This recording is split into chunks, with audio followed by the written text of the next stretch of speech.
obligation, which many of you have been doing. And that's a beautiful devotion.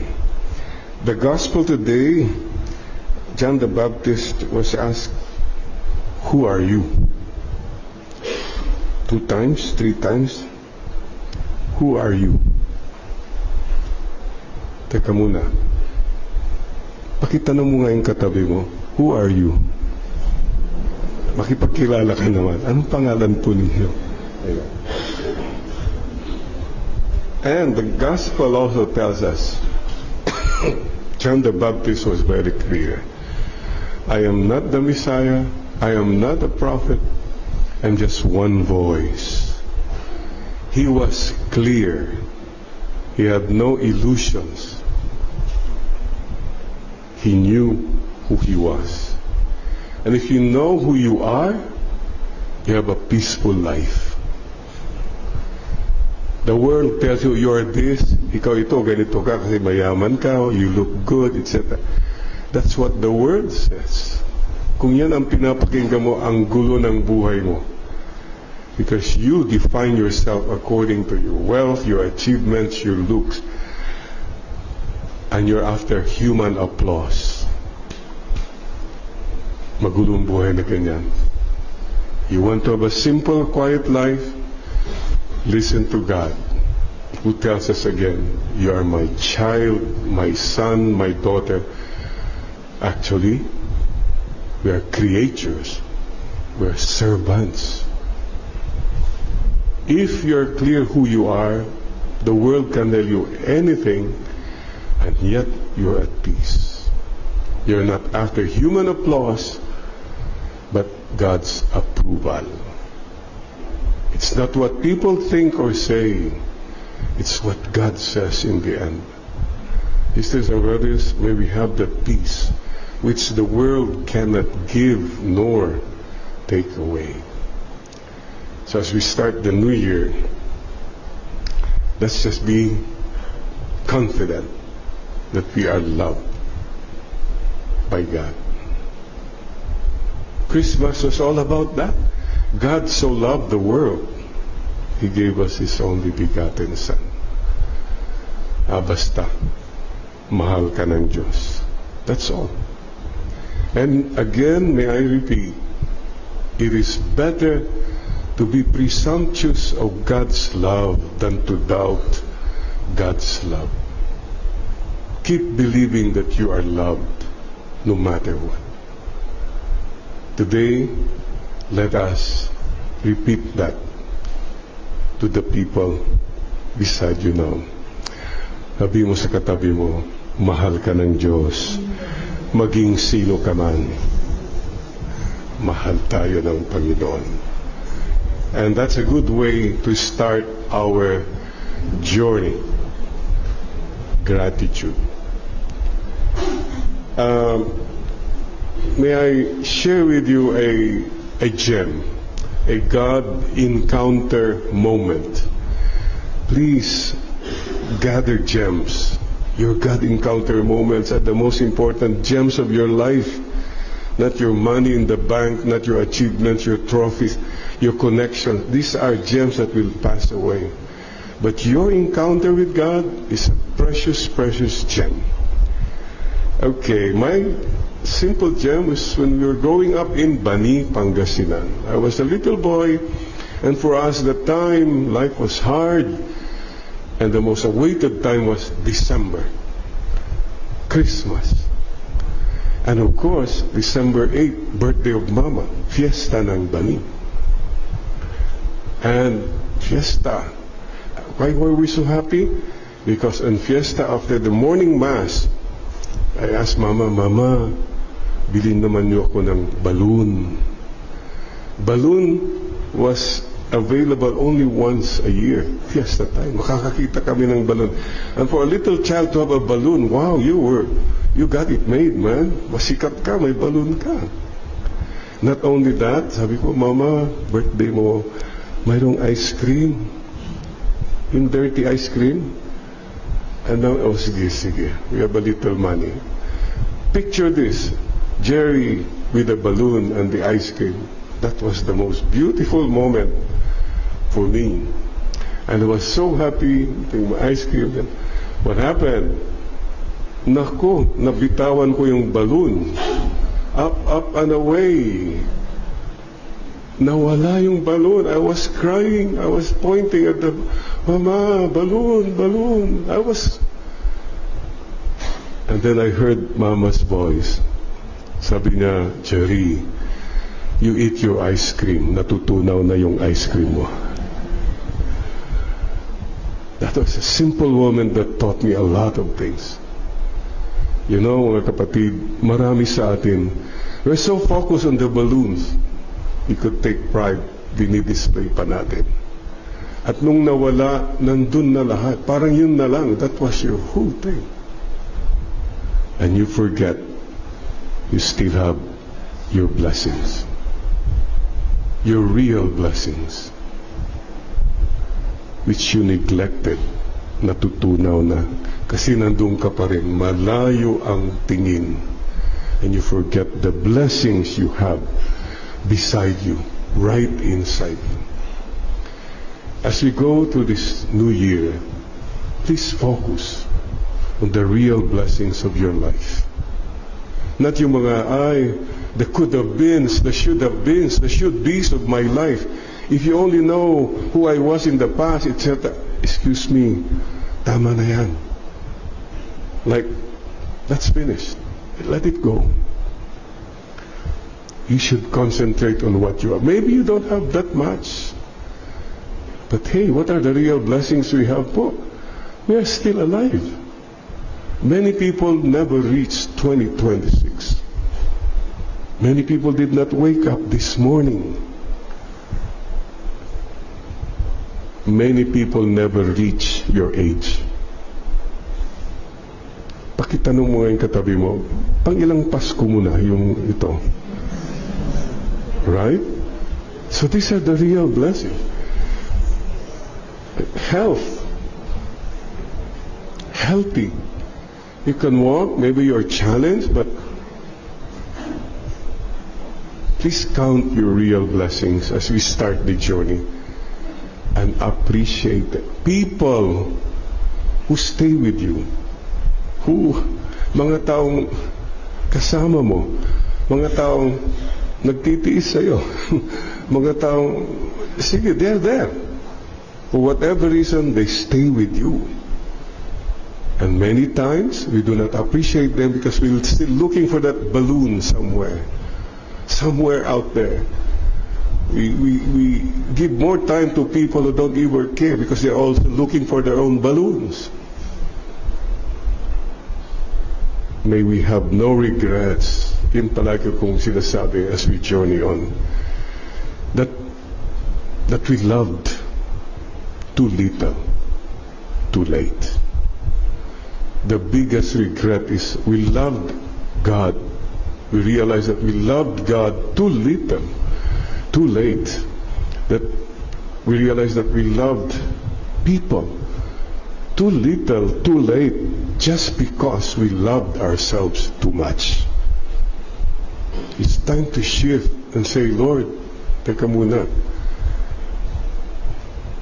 I am a servant. I am your servant. Please don't forget there's someone greater than you and I. As long as you remember there's someone greater than you, you'll be okay.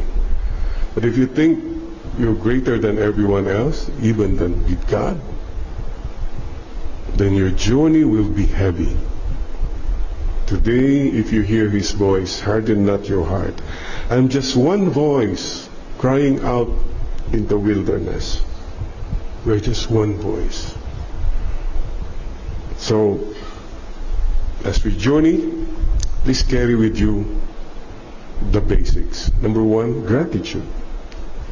Be grateful. Huwag ka na kasing kwan. Stop complaining. Stop comparing and stop blaming. Alright? Stop overthinking. Stop over-hurting. Stop over-fighting. Just be grateful. Gratitude is the best attitude. A grateful person is a happy person. Yung taong hindi grateful will never be happy. Will never be happy. Kasi palaging he counts what is missing, not what the blessings. Diba? Lord, give us that grace to be grateful.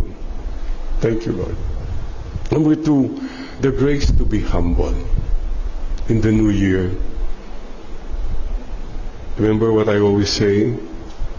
For a peaceful life, as you begin this journey, go slow, stay low, para di magulo ang buhay mo. Yes, yes, yo.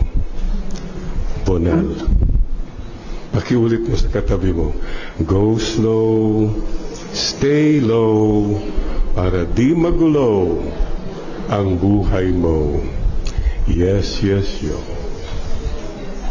Gratitude. And hope. Please don't give up on hope. Tignan mo ngayon katabi mo, may pag-asa pa ba yan? May pag-asa ka pa ba? Ibig sabihin, do you still have hope? Do you still carry hope in your life? Sisters and brothers, that's the only thing we can hold on to. Wala pong hopeless na tao.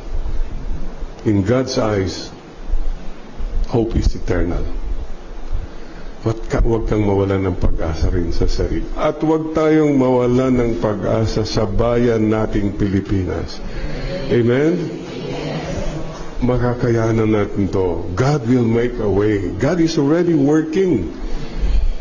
And huwag tayong madismaya. Saint Padre Pio. We transferred Padre Pio and Saint Anthony there because we accommodated Saint Joseph. Kasi si Saint Joseph palaging behind the scene. Remember?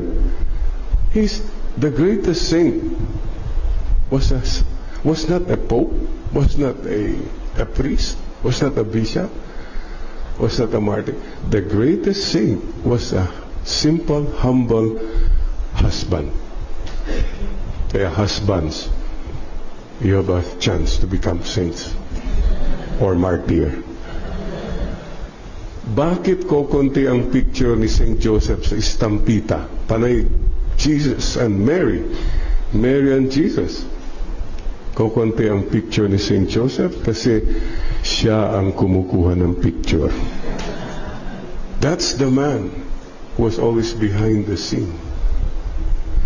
And he's here to remind us about humility. Ang taong mayabang, tinatamaan. Ang taong mapagkumbaba, pinapagpala. And what else should we carry with us in our journey? Joy. Tignan mo nga yung katabi mo, mukhang joyful ba yan o mukhang sorrowful? Glorious or luminous?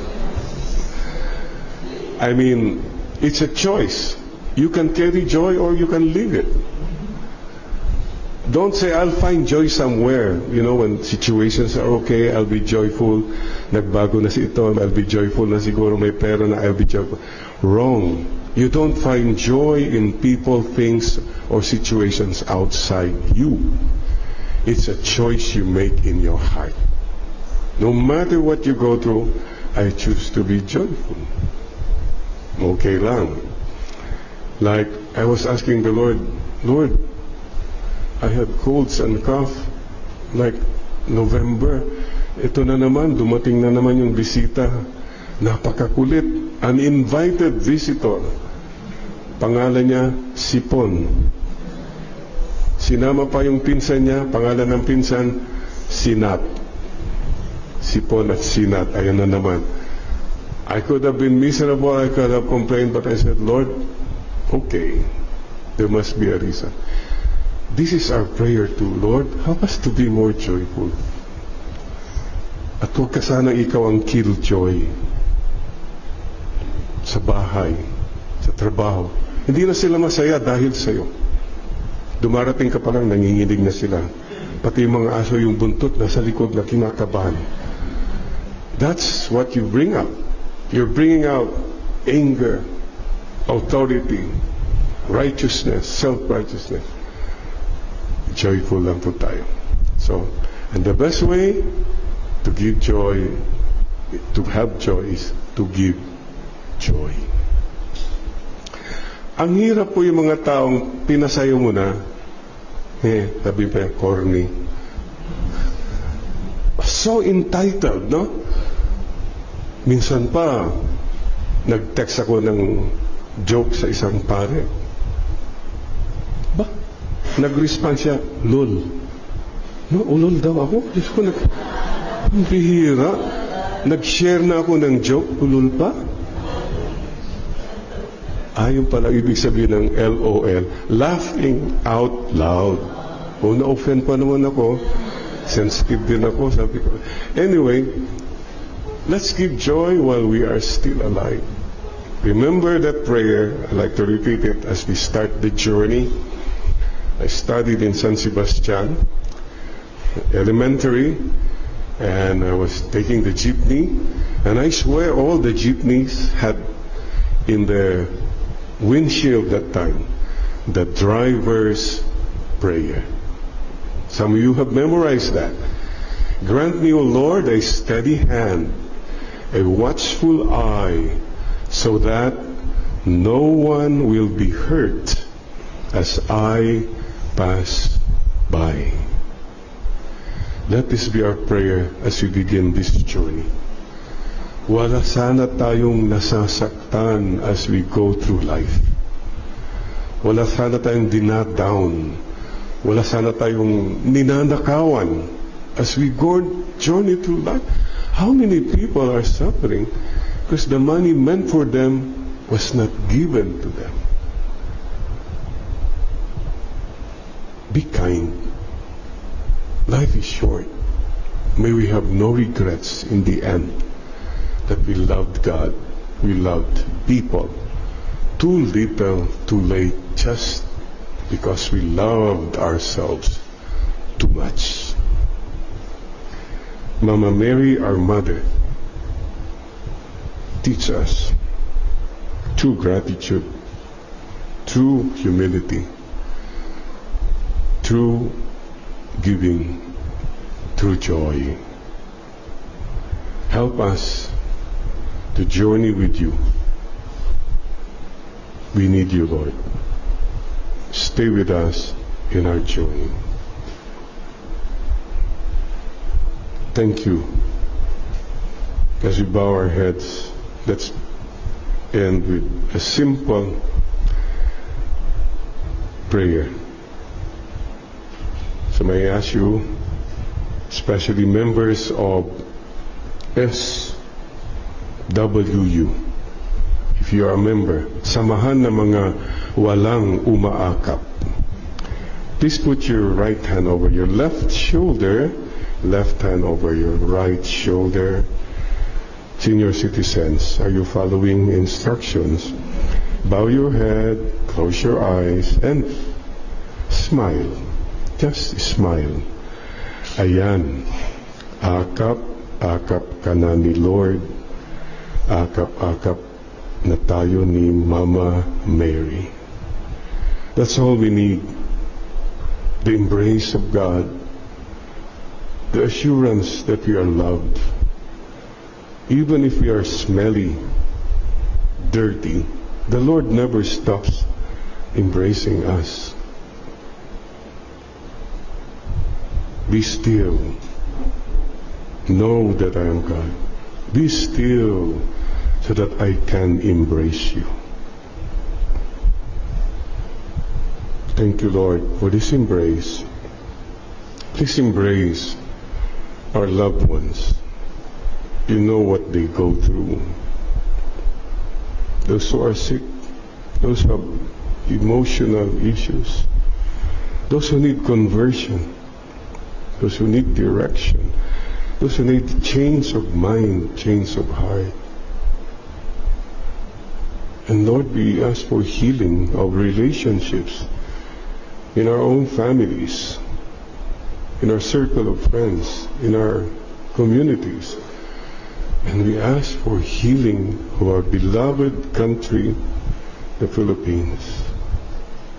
Mahal po niyo ang aming bayan, Mama Mary. And in this embrace, whisper now to the Lord your personal thanksgiving. Maybe a sorry, maybe a promise, a special request, special intention.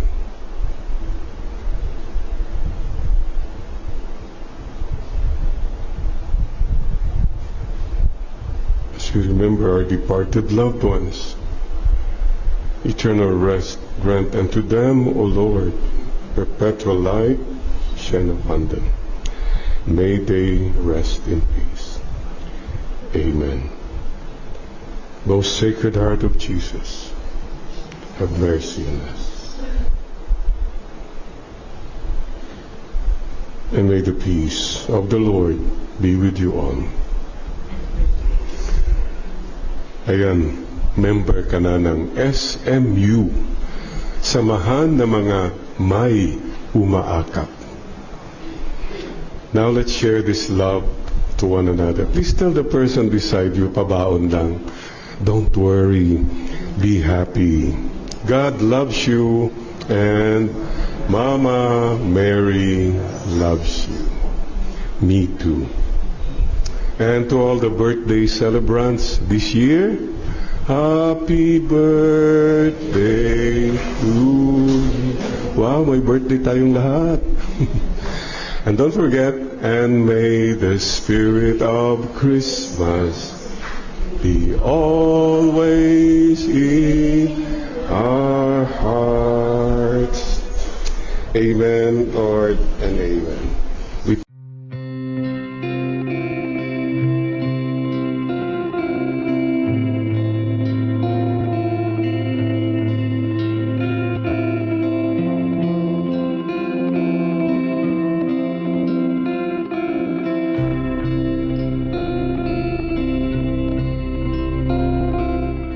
Holy Gospel according to Saint Luke. Glory to you, O Lord.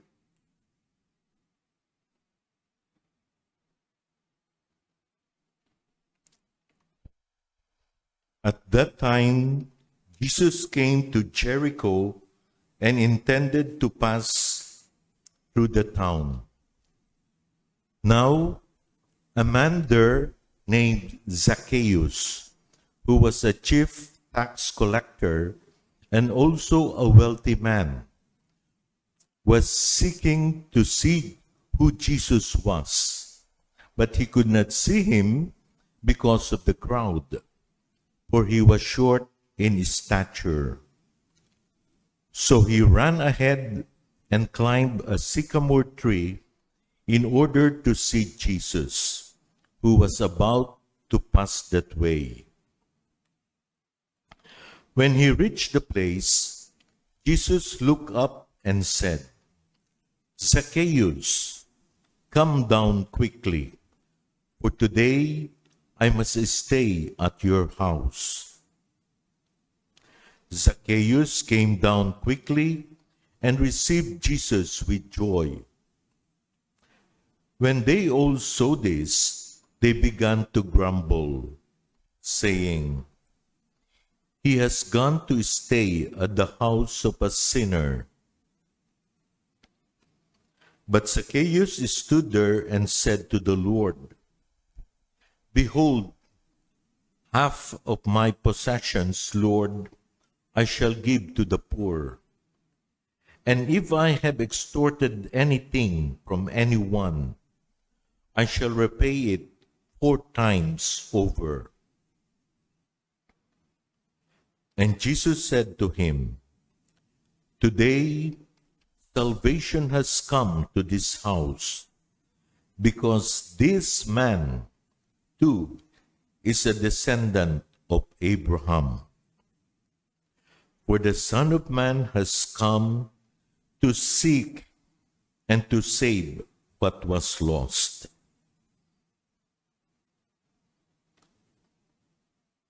Sisters and brothers, the Gospel of the Lord.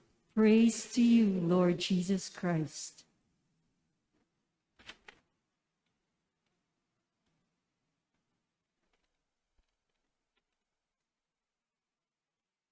Come, Holy Spirit.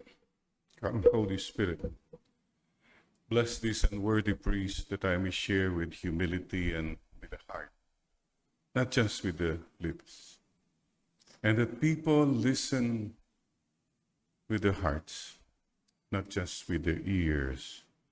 Come, Holy Spirit. Come, Holy Spirit. Sisters and brothers, the storm, Paeng, has passed.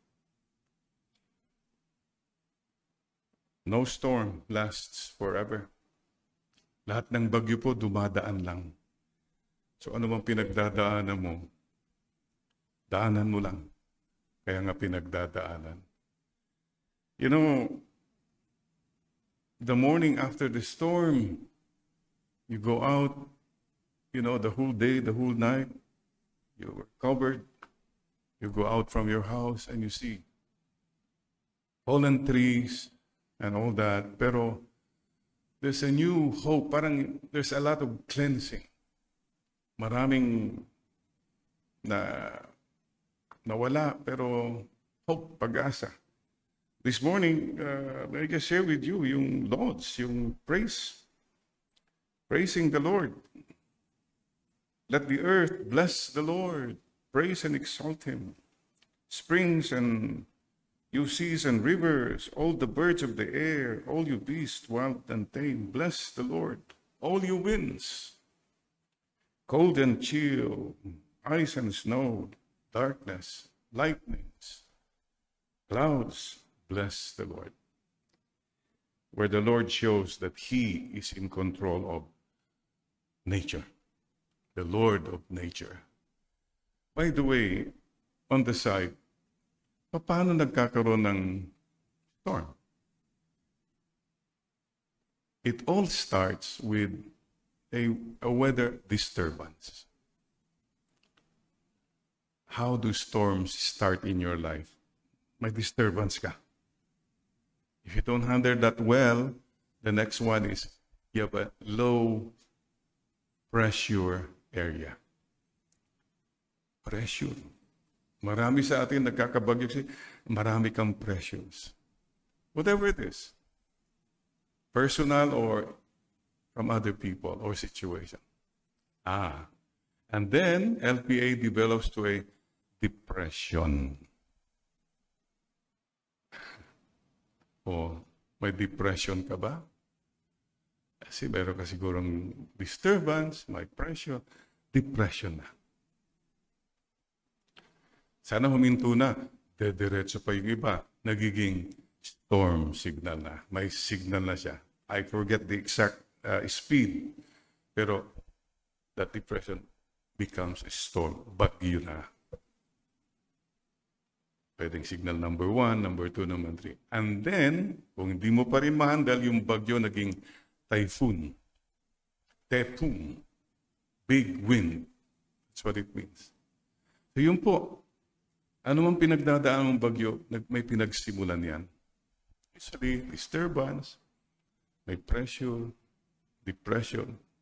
Kaya nagiging bagyo ka na, hindi lang bagyo, super bagyo ka pala, typhoon na. That's on the side, mga kapatid.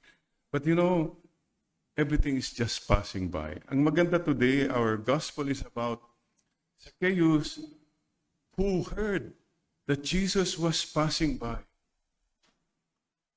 Now, Zacchaeus made the effort to see Jesus. Well, Zacchaeus was, number one, he was a big-time sinner. He was chief tax collector. Tax collector. Getting taxes from the local people, from the Jews, for Rome. So, he was of low stature, yung pangalawa. Malit daw siya. Pero in the eyes of mga kababayan niya, walang kwentang tao yan, traidor. So, mababang pagtingin nila. Ganun ang situation, no? But he could not see Jesus kasi he was small. So, what did he do? You know why he could not see Jesus? Ang ganda po sabi ng gospel. He could not see Jesus because of the crowd. Many times, why do we not see Jesus? Because of the crowd. What is your crowd? Who is your crowd? Your crowd is, you're so always, nandun ka sa trabaho, nandun ka sa sosyalan, pasikatan, payabangan. That's your crowd. Unless you detach yourself from that, you can never really see Jesus. Kasi one-on-one dapat po eh. Think about that. Zacchaeus is teaching us lessons today. But what did he do? Hindi siya makatingin kay Jesus. So, he climbed up a sycamore tree because Jesus was passing that way. Inunahan na niya. Baka sakali makita niya. You see the desire of this man who is condemned, who is known to be a big-time sinner. He really desired to see Jesus. As I speak, there's some of you who really desire in your heart to see Jesus, to meet Him. Ano mang sitwasyon mo, maybe you have problems, you have bad habits, etc. But deep inside, keep that desire burning. And that's what the Lord sees. Yung mga, those who are close to Jesus, right away nung nakita nila yung Zacchaeus na yan, judgmental sila agad. Parang wala man na, yung desire to be with Jesus, hindi na masyado nila ko yan eh. But there are people who really treasure. And there's some people who just take for granted a lot of things in their spirituality. Pride, spiritual pride. Anyway, mga kapatid, paalaala po. By the way, I think Zacchaeus should be the patron saint of government officials and elected officials. He was chief tax collector. Akala ko nabasa ko, thief. Pero yung spelling yun, chief, tsaka thief, tax collector. What's the difference? Yung C, if you have Christ, you don't become a thief. Pwede ka maging chief. No? And he really went up to see Jesus. Why do you climb a tree? Nung bata kami, why do we climb trees? Well, it's nice to be up on a tree. You see the view. Number 2, wow, you can enjoy the fruits. Why do we climb trees? Hinahabol ka ng aso, akyat ka na doon. Because that's where you see your refuge. This is exactly what Zacchaeus did. He sought refuge in the tree. Ang akala niya, hindi siya mapapansin. But guess what? This man whom he longed to stopped. Right? And he was there looking. And what did Jesus do? Jesus looked up and said, Zacchaeus, can you imagine? Na-affirm siya na lahat ng mga chismosa, huminto si Jesus. Zacchaeus, come down. I will eat in your house tonight. Whoa! Halos mahulog si Zacchaeus. Number 1, first time somebody looked up to him. All the time, lahat ng mga tao, they look down on him. Maliit siya. Zacchaeus. This man looked up to him. Oh, this man knew his name. This man even said, uy, kakain ako sa bahay mo. Wow. And what did the Lord say? Today, salvation has come to this house. He was affirmed, he was not condemned. Today, may I ask all of us just to say again, Lord, deep in my heart, I love you. I want to be good. Marami lang circumstances. Maybe the crowd. Maybe I'm not ready. But please, Lord, you know that I love you. If you can only say that, it's good enough for the Lord. But look at this Zacchaeus. Hindi lang yun. What did he do? He came down from the tree. Mga iba sa atin kasi, we don't meet Jesus kasi you're still up on the tree. Pinababa ka na ni Lord. Ay, thank you, Lord. Come down. Come down from your tree of pride, your tree of comfort and comfort zone. You cannot meet Jesus from the tree. You have to walk the earth and follow Him. So na-complete yung repentance niya. What did he say? Listen to what Zacchaeus said. Behold, Lord, half of my possessions I will give to the poor. And if I have extorted anything from anyone, Lord, I shall pay it 4 times. Coming from a man, marunong magkwentas klaras ito eh. Tax collector siya eh. You see, he was not only a tax collector, but he was a wealthy man. Mayaman na siya. That's why you understand now why he said, half of my possessions I will give to the poor. Yung pinaghirapan ko talaga na naman ako, kalahati nun, ipapamigay ko na. And the next one said, kung mayroon kong mga kinurakot dyan, 4 times, ikikwits ko na yan. He knew what he's talking about. I'd like to ask you today, lalo na po yung mga, those who made money from people, extortion, whatever, dirty money and unshared money. Or those who are rich by inheritance, hard work. Can you say, okay, Lord, for you, half of my possession. Compute mo nga. How much money you have? Kunwari may 10 million ka. 5 million. Ibigay ko na. But this man did it. Naku, yung mga dinaya ko, mga kinurakot ko, times 4.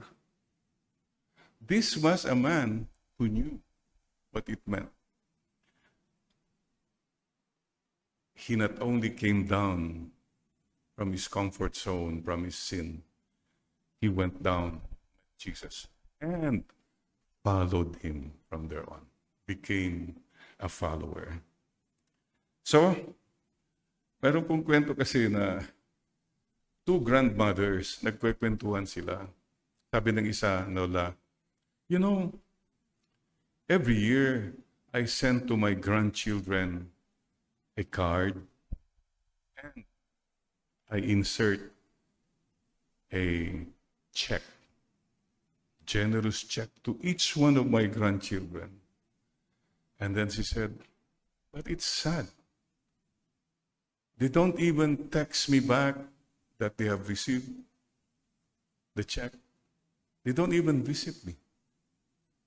And the other grandmother said, bakit? Well, I don't know. Me, sabi naman ng isa, I do the same. I give a card and I insert a check. But you know what? Within a week, they start calling me. They even visit me. And the first one said, how did you do that? Well, I insert the check, but I did not sign the check. Smart. Smart. But you see, Zacchaeus was not only playing smart. Papakita niya sa mga tao na, ito, gawa-gawa lang ito yung pinagsasabi niya na I'm give. No. I think this man was already not playing smart, but playing hard. Puso na yun. And so it is many times, many of us go on living as playing smart. Managing things somehow, even managing God, but we never really play hard. My brothers and sisters, do as Zacchaeus, and you'll be free. The challenge is there.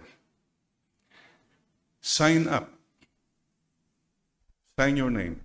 Sign up in the Lord's army. Father, I'm in the Lord's army. I don't see you in church. Father, I'm in the secret service. Oh, no. God needs people of active Zacchaeus. Please find your way. Remember this. It was humility. Number one, he desired to change. Alam niya makasalanan siya. I desire really. Number two, he said sorry. I'm sorry if I have offended anyone. Nagsorry na siya. Not only that, he made amends. I'm giving half of my possessions times 4 yung mga niloko ko, mga kinurakot ko, babayaran ko lahat yan. And he followed Jesus. Marami sa atin, we follow Jesus from the comfort of our homes. You have to walk the earth to really follow Jesus. My dear brothers and sisters, si Zacchaeus nahuli ni Lord.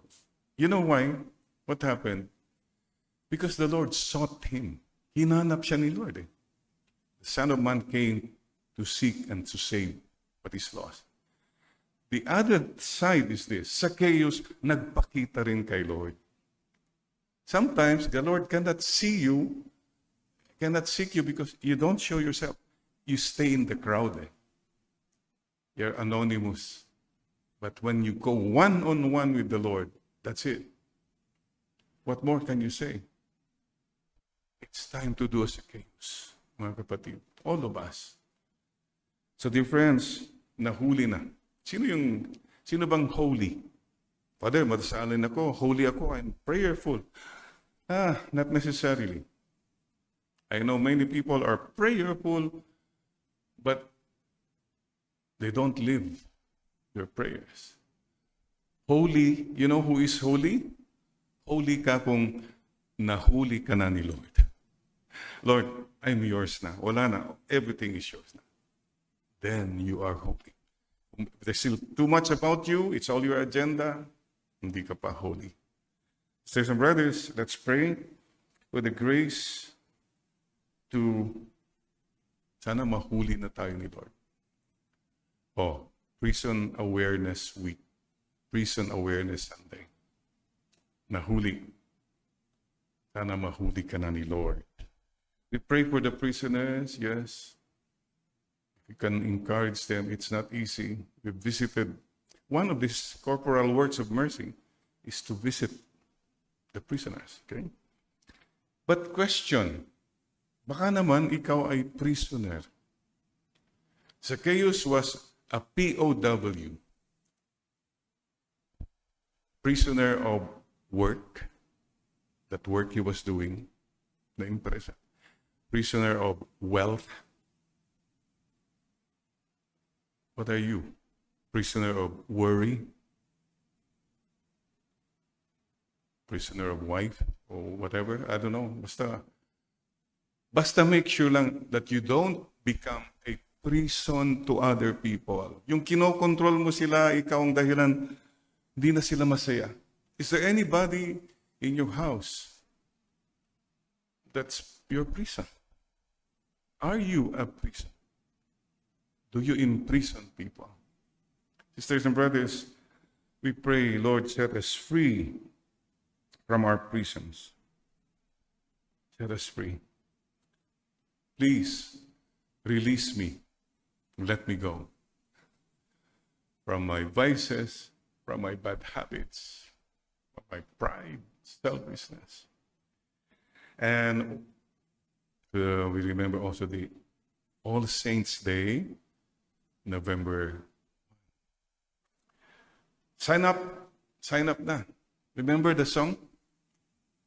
Tell the Lord today, Lord, oh Lord, I want to be in that number when the saints go marching in. Sign up. Zacchaeus signed up to become a saint. And please don't forget this. There is no sinner without a future there is no saint without a past. Lahat po ng mga santo may pinagdaanan, may nakaraan. There is hope for all of us. Who is your favorite saint? Dami, no? Ako, Saint Therese, October 1. Of course, Saint Ezekiel, who healed my cancer. Excuse me po, sino ang saint daw ng mga matataba?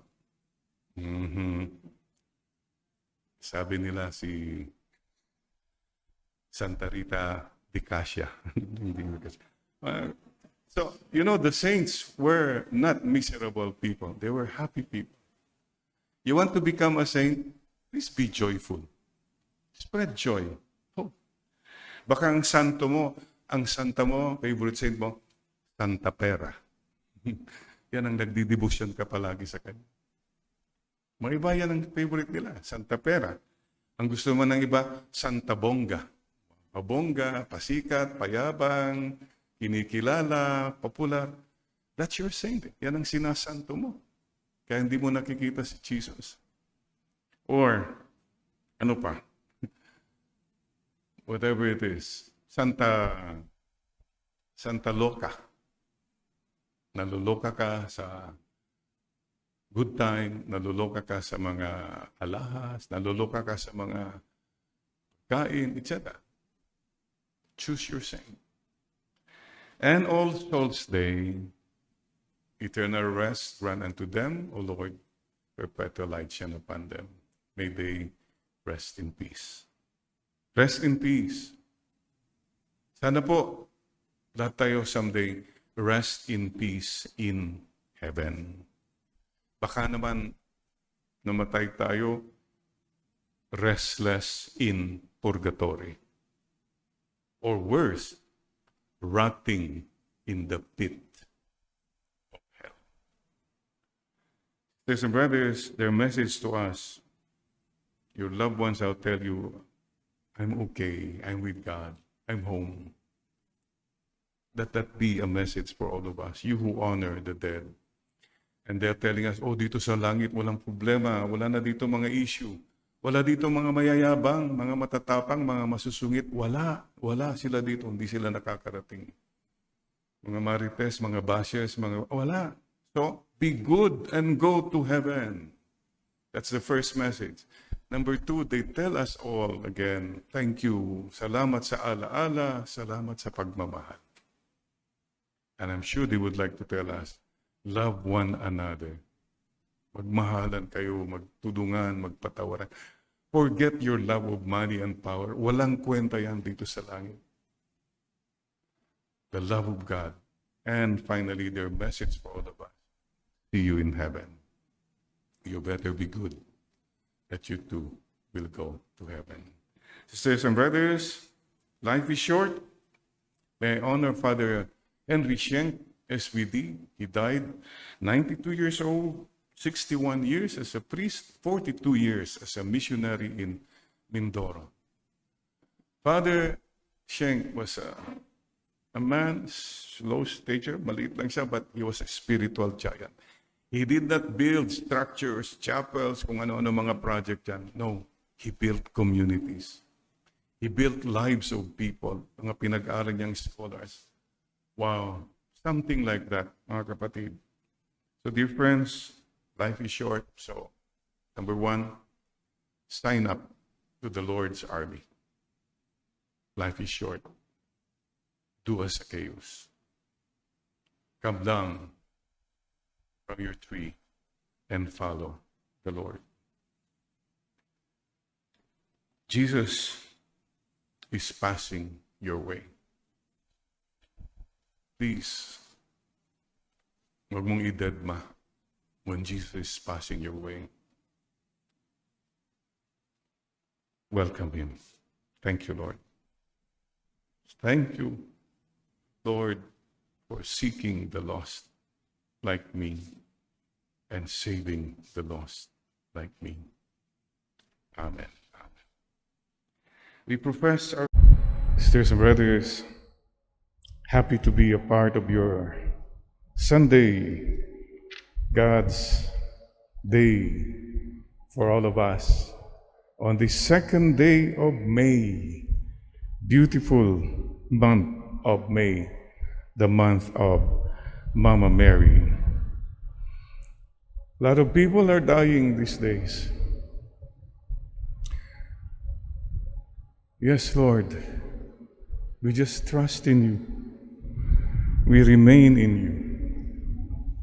We stay with you because we know if we remain in you, we are safe and you will bring us out of the darkness. You know, there's a little story about a husband who died and the wife could not let go. Talagang hindi makamove on. So much so that, you know, on the day of the burial, you know what the wife did? She put the cell phone of the husband to the coffin, saying, keep in touch, ha? You know, talagang hindi makalet go. Okay, according to this story, guess what? After 3 days, after the burial, she received a text message from the husband. And the message said, where na you, here na me, follow na you. Well, a simple, perhaps, reminder that we are still connected with those who have gone ahead of us. Yes, and it's prayer, really more than anything else, that connects us with one another. And maybe the question I would like to ask you today is, where na you? It's been 1 year and how many months already in the pandemic. Where na you? Nasaan ka na? Well, you could tell me, Father, I am in Washington, D.C., I am in Sanchez Mira, or wherever. But more than that, where are you? Nasaan ka na ngayon? The only thing perhaps we should be able to say, sana all, I am with God. I am in God's heart. Nasa puso ako ng ating Diyos. Kasama ko si Jesus. Sa kalinga ng Espiritu Santo at nasa akap ako ni Mama Mary. Sana masabi mo yan. Then you know what peace is amidst all the things that are happening. Sana all. Mga kapatid, don't forget that. If the Lord is with you, who can be against you? I've had many funeral masses, Zoom, even talking to people whose loved one just died. What can we tell them except that basta kasama niyo ang Panginoon? Please don't forget that. At kung kasama po natin ang Panginoon, nakakayanan po natin. The evil one will always tell us, this is the agenda, forget the Lord, make money, ayusin mo problema ang mga, nandyan na tayo lahat, we want to fix things. But you see, apart from me, you can do nothing. Don't fix things apart from the Lord. Do it with the Lord. Anything you do, no matter how simple, just do it with the Lord. Be aware of the presence of God. Mga kapatid, I'm reminded of a little story about, yung mga Espanyol, I don't know which region, but they don't have the S. Asociación, congregación, walang S. So, there's a little story about this Spanish priest speaks Tagalog and said Mass, sabi niya, nagsimula ng misa, sabi niya, tumayo ang Panginoon. Sabi ng mga tao, tumayo rin, nagtayuan na sila. Pagbata, ayon sa Mabuting balita ayon kay San Juan. Naku, walang S talaga.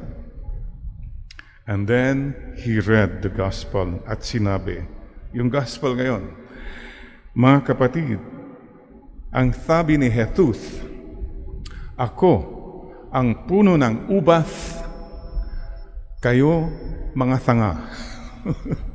Halos pinagbabato yata siya. Anyway, the story is simple. If we cut ourselves from God, that's the most foolish thing we do. I know, maybe in frustration, marami nang galit sa Diyos. Ayoko na yung Diyos na yan.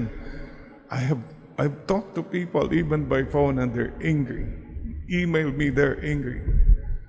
What can we say? Please, stay with the Lord.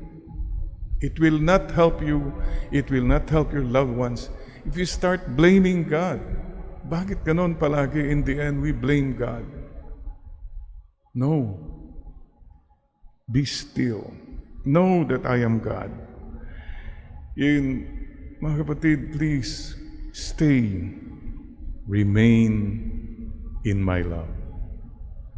And don't go the wrong way.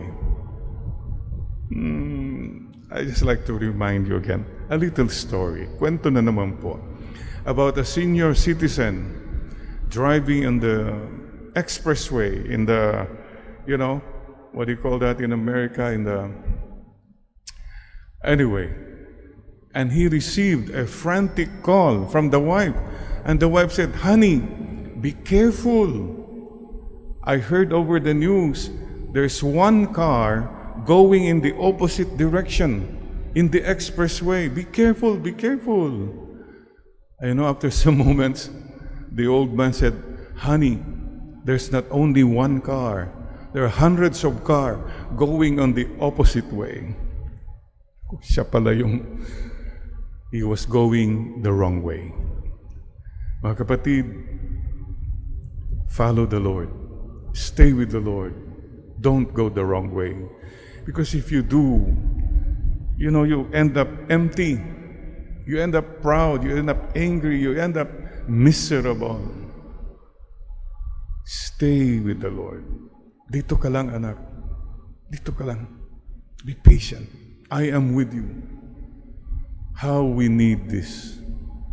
How we really need this assurance. Jesus, I trust in you. And Mama Mary, I love you. Jesus, I trust in you. Mama Mary, I love you. This simple prayer, it's my prayer all these years. When you need to trust God, when you need to know you are loved, say that prayer. Especially yung wala ka nang masabi. Say that prayer, Jesus, I trust in you. Mama Mary, I love you. Ito po ang dasal that I prayed with Carla, April 27, 3 p.m., the hour of God's mercy. She was there in the ICU. The husband just died. 41 years old. What could we say? I called her and I said, mag-pray lang tayo, Carla. Just pray. We surrender. Nico, we pray. There are many things we don't understand now. And I just ask you to pray with me that simple prayer. And all of you, whatever you're going through now, please join now that simple prayer. Jesus, I trust in you. Mama Mary, I love you. Jesus, I trust in you. Mama Mary, I love you. Jesus, I trust in you. Mama Mary, I love you. Make that a constant prayer from the heart. Remain in my love. I am with you, especially the most difficult moments of your life. I also, I have a confer. We have a confer. Father Rod Salazar, SBD, one of our idols. Father Rod, what really impresses me most about Father Rod is he's been through a lot of medical. Ang dami pong pinagdaanan na niyang sakit. He had a heart attack, he had a bypass, now dialysis, and all that. Even she had the mild COVID or something. In and out. Oh my God, he has gone through a lot.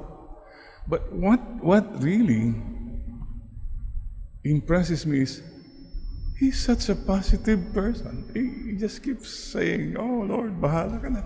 And he smiles and he gives people joy. He doesn't call attention to himself, to his miseries. Oh no. He just keeps reminding us, "Hey, Lord, I'm a sinner. I love you, Lord." That kind of,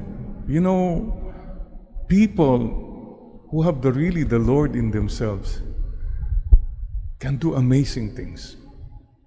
Even in their pain, in their loneliness, in their brokenness. You know why? Because for them, life is not about themselves. Life is about God. And I hope we all get that feeling, that mindset that, hey, it's all about the Lord. I'm so accidental in the process. That's what it means. If we remain in the Lord, we can see things the way God sees them. Stay with the Lord. Don't leave Him. Stay with the Lord. Kagaya po yung ubath. Yung ubath, pag wala na po sa tanga, ay talagang namamatay na po. And there are some people also who do not really bear fruit because the fruit is just for them. It's not really for others. I remember growing up in Bani, Pangasinan, we had a neighbor who was quite known to be kuripot, naimot, selfish. I remember the house nila, my fence, ang daming fruit trees. Oh, mayroon pang palisdaan sila doon. But you would hardly get any produce from them. Minsan, yung outside the fence, yun, kinukuha namin kahit paano. But otherwise, they had so much, but maraming fruits, but it was not shared. In fact, I don't know, at that time, public school teachers had checks. Naalala ko po yun parang kartolina ang thickness niya. And you know how mama and my aunties, as soon as the check comes, talagang masaya sila kasi mayroon nang pangtawid gutom. And this neighbor, pinapaypay lang daw niya mga check. Ganon. But you know what? When he died, what they found, nakatago-tago sa mga kung saan-saan doon, mga cheque niya, paycheck, naanay lang. It was not shared. Today, perhaps we can ask ourselves, ano ba yung mga pwede rin nating gawin? Bear fruit, please. Be fruitful. God asks all of us, especially this time. And you may have asked, I have asked myself, Lord, one year and how many months, bakit nandiyan pa rin? The COVID war is still raging. Why? Dear friends, please don't forget, God made a promise. Listen to this. 2 Chronicles chapter 7 verse 14. If my people, which are called by my name, shall humble themselves and pray and seek my face and turn away from their wicked ways, then will I hear from heaven and forgive their sin and will heal their land. That's the promise. But why is it not happening? Why? Perhaps, maybe, we're not doing our part. Question: have we humbled ourselves? Have we really humbled ourselves to God? Have we really humbled ourselves to one another? Marami sa atin mayayabang pa sa Diyos. Mayayabang pa sa iba. Matatapang, masusungit pa rin tayo. So it's not happening yet. If they humble themselves and pray, are we really praying? Pray pa more. Kulang pa. Maybe we should pray pa more.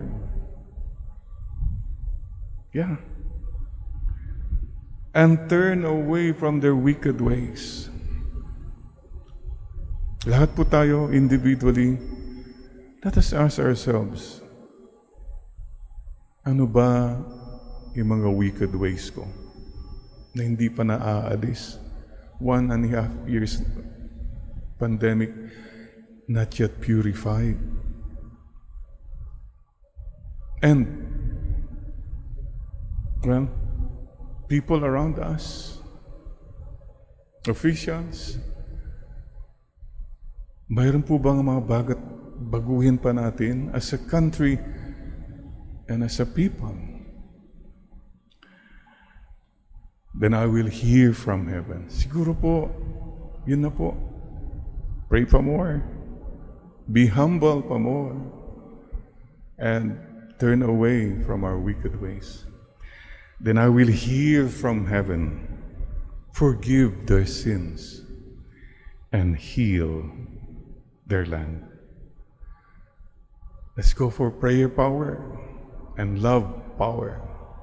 In this connection, our Pope Francis initiated yesterday yung prayer marathon to end the pandemic this month of May. Rosary to be prayed in about 30 shrines all over the world. Yesterday started in Rome. May 7, sa Antipolo Shrine po natin, Our Lady of Good Voyage. That will be, toka po natin yan. And you, kapatid, maybe you're praying 1 rosary. Why don't you pray 2? Yun po, and please pray with the heart. Yun lang po pakiusap lang po. Ang dami po kasi ang bibilis mag-rosaryo, ganon. Matapos lang, makota lang, tapos na yan. No. Pray with the heart, please. 1 Hail Mary said slowly and lovingly is better than 60 Hail Marys na minamadali mo lang. Maybe something will change. Pray for more. Love for more. Repent for more. Dear friends, today, let's continue to follow the Lord and stay with Him, please. Stay with Him. And the Lord tells us today, do not be distressed by anything, and in any circumstances, turn to prayer and supplication, accompanied by thanksgiving. Submit your petitions to God. Then the peace of God, which exceeds all we can think, will take into His care the hearts and thoughts of you in Christ Jesus. Philippians chapter 4, verse 6-7. So dear brothers and sisters, just a thought, beautiful, I'd like to share with you. You know, to make a difference, you don't have to be beautiful, rich, brilliant, or perfect. You just have to care. That's what we need most this time. And for those who may be going through negativities, nagiging negastar, think about this. Instead of saying, I'm having a breakdown, maybe you're having a breakthrough. Or those saying, things are falling apart. Maybe things are falling into place. Oh, Father, ang hirap tong lockdown. I'm tired of lockdown. Maybe it's not a lockdown. It's an opening up. And quarantine, pagod na ako sa quarantine. Maybe we can call it quarantine. We're being trained. We're being purified. So here we are again. Ano na yata ngayon? ECQ, MCQ. May bago na naman. Sabi ng isa, ang dami ng ECQ kung ano, ewang Q. And before you know it, malapit na naman ang PASQ. Sisters and brothers, if we remain in the Lord, we can see the world the way He sees it. And please don't forget, Mother Mary, she remained with the Lord from birth, every single day until the death. She remained in the Lord. This simple, beautiful, wonderful woman. Mama Mary, teach us how to remain and stay and grow with the Lord. Amen.